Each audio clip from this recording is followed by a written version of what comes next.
विद्येविना मती गेली, मतीविना गती गेली, गतीविना वित्त गेले, वित्ताविना शूद्र खचले, एका अविद्येने एवढे अनर्थ केले. हे वाक्य आहे महात्मा फुले यांचं. ज्याने त्या काळामध्ये शिक्षणाचं महत्त्व ओळखलं आणि आम्हाला बहुजनांना, दलितांना आणि स्त्रियांना शिक्षणाची दारे उघडी करून दिली. दुसरं वाक्य आहे, शिका, संघटित व्हा आणि संघर्ष करा. महामानव डॉक्टर बाबासाहेब आंबेडकर.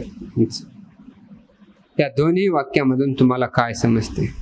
या दोन्ही महामानवाने शिक्षणाचं महत्त्व ओळखलं होतं आणि आम्हाला जे शिक्षणाचे अधिकार नव्हते, समाजात सन्मानाने जगण्याचे अधिकार नव्हते, ते मिळवून देण्यासाठी आपलं आयुष्य घालवलं. आपल्यासाठी सर्व दारे उघड केली आणि आज त्यांच्यामुळेच आपण सन्मानाने या समाजामध्ये जगतो आहोत, वावरतो आहोत. आजही आपल्या शेतामध्ये आपला बाप राबत असतो. उन्हात तानात पावसात तो राबतो, कष्ट करतो. त्याच्या पायावर पाय देऊन उभी असते ती तुमची माय माऊली, आमची माय माऊली.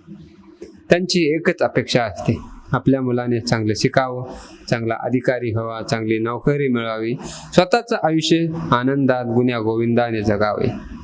आणि इथे दुसरी बाजू पाहिली, आपलं वय असतं तरुण वय. आपण आकर्षणाला बळी पडतो. या काळात जिथे शिक्षण मोठ्या उमेदीने, कष्टाने आणि मेहनतीने करायचं असतं, पूर्ण जिद्दीने करायचं असतं, आपलं करिअर साध्य करायचं असतं, त्या काळात आपण जातो व्यसनाकडे आणि चुकीच्या लक्षणांकडे आणि तिथेच गफलत होते. आयुष्याची रांगोळी होते. हे केव्हा कळते? वयाच्या 30-32 वेळेला आल्यानंतर.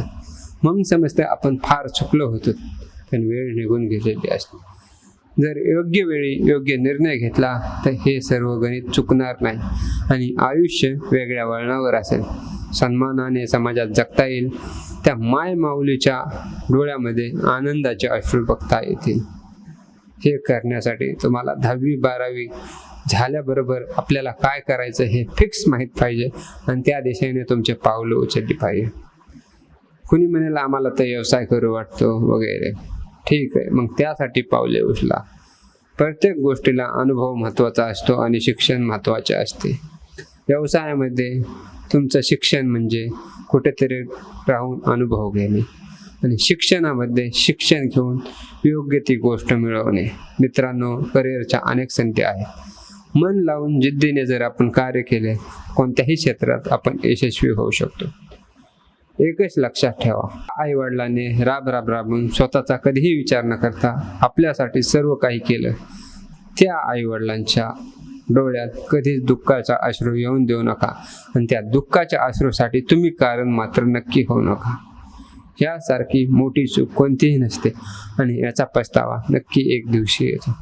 त्यामुळे तुम्हाला एकच सांगणे, योग्य वेळी योग्य निर्णय करा आणि आपलं करिअर उज्ज्वल घडवा. धन्यवाद.